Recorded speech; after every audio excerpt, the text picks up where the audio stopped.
Today I'm going to show you a new feature which has been added to Qimage One, which will help you if you're using roll paper. So let's look at why we might want to use roll paper in the first place.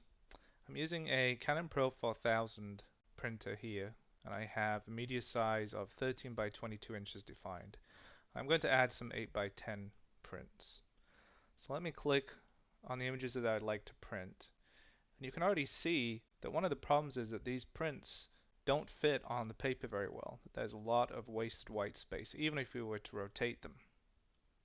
So if we want to use roll paper, we should make sure that we have it set as our paper source. We also need to define the paper size. So the way to do that is to go into the media size drop-down, select custom, and let's say we have 24-inch wide paper, but we're not really sure about the length yet, so we'll set that to 24 as well. Now we see we get all our prints arranged on the paper. You can see that this is still not ideal because we still have all this white space. So we'd have to look at this and say, well, let's try and make this a little bit shorter. What if we try 22 inches? That uses a little less space, but we still have this space down here. And it takes a lot of work to do this calculation. It would be nice if there was a way to do this automatically. Well, this is where the new feature, the auto roll length, comes in. If I check this box, you can see two things. First of all, Qimage One has rotated the paper so that we're in portrait mode. This is a requirement because we're going to be adding or deleting prints in the direction that the paper comes out of the printer. The other thing is that the prints have been arranged and the paper has been shortened to an optimal value so the images fit on the paper, but there is minimal paper wastage. Now that we're in the auto roll length mode, we can continue to work with the layout as we normally would. So for instance, we could add some more prints. Let's say if we wanted some 5 by 7 size prints, you can go over here, click this one, and click this one. And notice that Qimage One is updating the layout as it normally would, but it's also being allowed to modify the length of the paper while keeping the width fixed. So I can add this print, I can add this print, and it just keeps filling in. In this mode, I can also remove prints. And you can see once again that the layout is going to update, and in this case, it will actually shrink the roll paper to what is needed. If I want to resize a print, I can select it, and as normal, click on the print size I would like. And again, Qimage One will resize the print, filling in and adjusting the paper as needed. If I wanted to adjust the width of the paper, I could also do that. If I decided I was going to use a shorter roll, 16-inch roll, Qimage One again organizes the layout and calculates the length of the paper for us.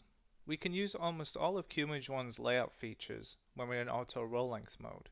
We can change to IntelliCut if we want the prints tied together. We can also add borders to the prints. However, if you go into freehand mode, then auto roll length will exit. The reason being that Qimage One needs to have complete control over the layout to figure out how long to make the paper, so you can't position the prints freely. Notice, however, if you do move prints around and then change your mind, all you need to do is re-enable auto roll length mode, and the layout will go back to the way it was.